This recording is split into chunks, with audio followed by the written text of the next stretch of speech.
Today on Endures, I'm coming to you from an ice bath because habit stacking and it will make me stay in for longer.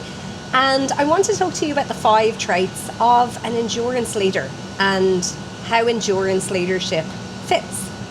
So I'm Suzanne Rath and you're listening to Endures for your daily dose of endurance leadership and life lessons. I was riding my bike this morning and I was thinking about these because endurance leadership is something that is uniquely mine.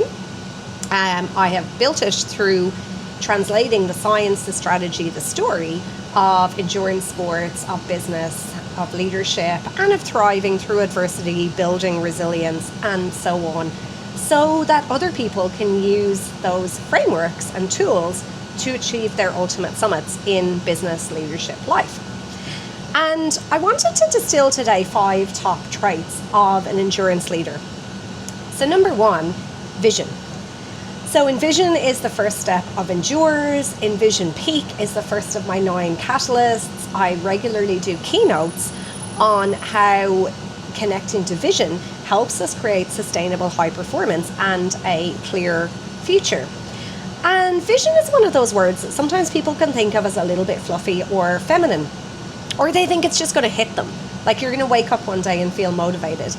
And this is not the case. I believe that the endurance leader, you need to build your vision, build your purpose, find out your values, and relentlessly design your time, your leadership, your life, your business around those.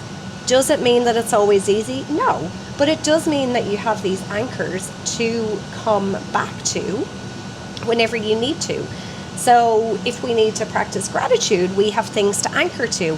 I have processes in my clinical business to practice gratitude, to do values nominations with people, as well as in my coaching and speaking business. In fact, I need to go and make my little donation through B1G1 Business for Good to Antidristy, because I donate for my every workshop or every keynote that I give.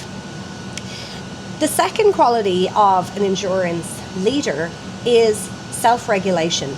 If you are constantly boom bust, if you can't control your emotions, if you can't communicate with people, if you don't know your communication style, other people's communication styles, if you don't hold the one set of standards, that is not self-regulation. And I can tell you the parallel with endurance sports.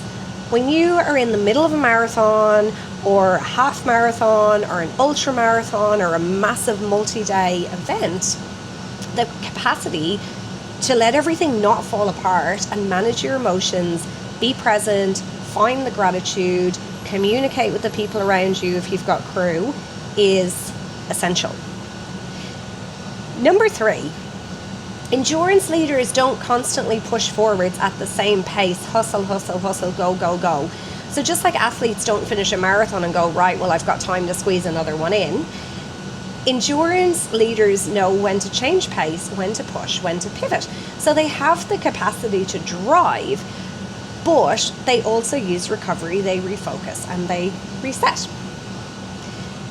Number 4, endurance leaders elevate consistently, but in the right direction. So Elevate is the 3rd phase of Endures. Propel Ascent is the 9th of my core catalysts, and that one's all about legacy. So in my business, I have a strategic plan. I have goals of things I'd like to achieve. Am I going to die if I don't achieve them? No, if I have to change pace, if something comes up, if there's a different chapter, I have a strategy for that as well. But people who are endurance leaders, smart people, they want to learn more. They want to expand their capacity. They want to grow in a way that is sustainable for them. And they want to surround themselves with the support systems to do all of that. And of course, then the 5th point of endurance leadership, and something I've been talking about a fair bit on the podcast this week as I've been time tracking and noticing some things I could step out of or let go of, is the capacity to step out of the day-to-day nonsense and see the bigger picture. So where does that meeting need to go? Where does that task need to be gotten rid of? What needs to be delegated? What can we optimize? What can we delete? What's no longer part of our workflow? That is a leadership capability, and it is essential for being an endurance leader. And similarly, if you are out on a trail, letting go of things like expectations or nutrition or changing your plans or bringing the gear you need and not the gear that you don't, that adaptability on a ongoing basis, on an as needs basis, is absolutely essential to thrive. So I hope those 5 tips have been useful for you today.